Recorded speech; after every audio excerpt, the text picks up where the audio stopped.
So we've seen an emperor declare the venerable day of the sun. Councils call those loyal to God's Sabbath Judaizers. The doctrines of the Catechism declare Sunday the new Sabbath. But is there any other evidence? Well, as a matter of fact, there is. It's found in the Catholics' own 10 Commandments.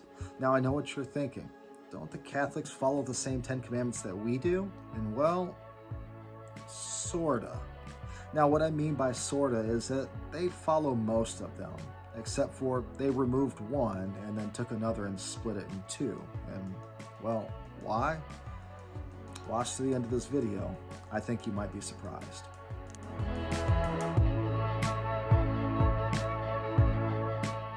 So first we'll start off with the one that they split. Now in Exodus chapter 20, verse 17, it says, "You shall not covet your neighbor's house. You shall not covet your neighbor's wife, nor his male servant, nor his female servant, nor his ox, nor his donkey, nor anything that is your neighbor's." So the idea behind this commandment is that you shouldn't covet. And covet means to yearn, to possess, or have something that belongs to, well, someone else. Now the Catholics took this commandment and split it in two. And right now, as it is, it reads, number 9, "Thou shalt not covet thy neighbor's wife," and number 10, "Thou shalt not covet thy neighbor's goods." So they've got 11 commandments, right? No, they got 10. See, they ran into a problem where they had one too many, and they realized they had to remove one. And, well, I know what you're thinking. They removed the Sabbath, right? And no, remember, they kept that one because they transferred it from the 7th day of the week to the 1st day of the week. So which commandment did they remove? Well, it was the second commandment. Found in Exodus chapter 20, verses 4 and 5, it reads, "You shall not make for yourself a carved image, any likeness of anything that is in heaven above, or that is in the earth beneath, or that is in the water under the earth. You shall not bow down to them, nor serve them." Now, this commandment speaks directly about idolatry. So, is idolatry exhibited in most of the Catholic churches today? And it is. I'd even go to the extent to say that it has taken captive the hearts and the minds of most in these churches. And to see this in the clearest way possible, we have to look at the heart of Catholicism at the Vatican.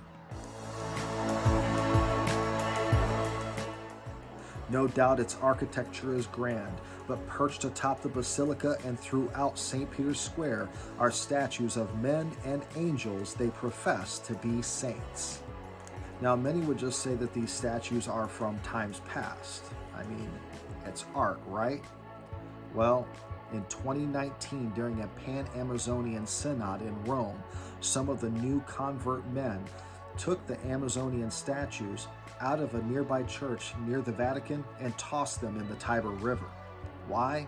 Well, Pope Francis blessed the statues as Pachamama, the Amazonian fertility goddess. One of the men involved later on said that it violated the first commandment, "Thou shalt have no other gods before me," but ironically left out the second commandment on carved images. It seems very clear of not only the Catholic Church's stance on the changing of times and laws, but also on the encouragement of idolatry within its walls.